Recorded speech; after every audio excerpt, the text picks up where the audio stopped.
Hello বন্ধুরা, সবাই কেমন আছো? সবাইকে good morning, welcome back to my channel. আমি রাখি আমার সারাদিনের ব্লগ নিয়ে তোমাদের সঙ্গে চলে এসেছি। তো আজকে সকাল থেকে সন্ধ্যা আমি কি করছি তা তা তোমাদেরকে দেখানোর চেষ্টা করব। তো এখন জল খাবারের পরে এখন 9টা বাজে, আর এখন যা গরম পড়েছে তাই জন্য তাড়াতাড়ি রান্নাটা করতে চলে এসেছি।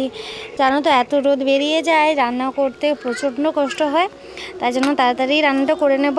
চাল আনাজ কেটে রেডি করে নিয়েছি, আর রান্নাটাও এখন করব হচ্ছে আজকে শাক ভাজা আর মাছের ঝোল হবে রান্না, যার জন্য।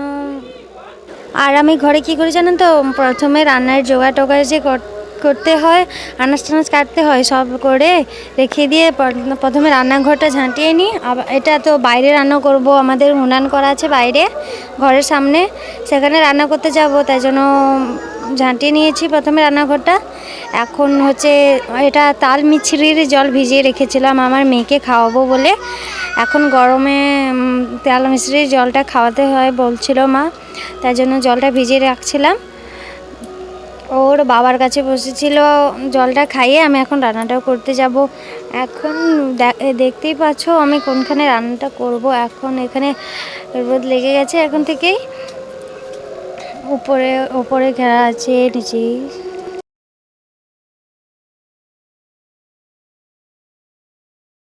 প্রথমে শাক ভাজার জন্য এই শুকনো লঙ্কা আর পেঁয়াজটা ভেজে নিয়ে তারপরে কী করব, মাছটা ভেজে ঝোলটা রান্না করব। প্রথমে ওই জন্য শাক আর এটা ভেজে, আর এখন মাছটা ভেজে নিচ্ছিলাম। সন্ধ্যা হয়ে গেছে, এখন তোমাদের সঙ্গে সন্ধ্যাবেলার কথা বলছি। হচ্ছে এখন এত গরমে দেখতেই পাচ্ছ পুরো গা আমার ভিজে গেছে।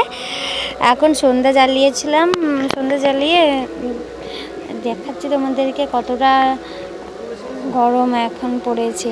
আর সন্ধ্যা চালানোর পরে এখন দিনের বেলাটা যেহেতু বড়, সন্ধ্যা হলেই আমাদের খিদে পায়।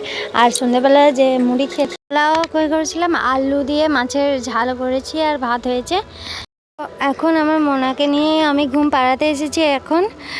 তো আমার মোনাকে ঘুম পাড়াতে নিয়ে এসেছি। সবাইকে গুড নাইট, কথা হবে আরও একটি অন্য ভিডিওতে।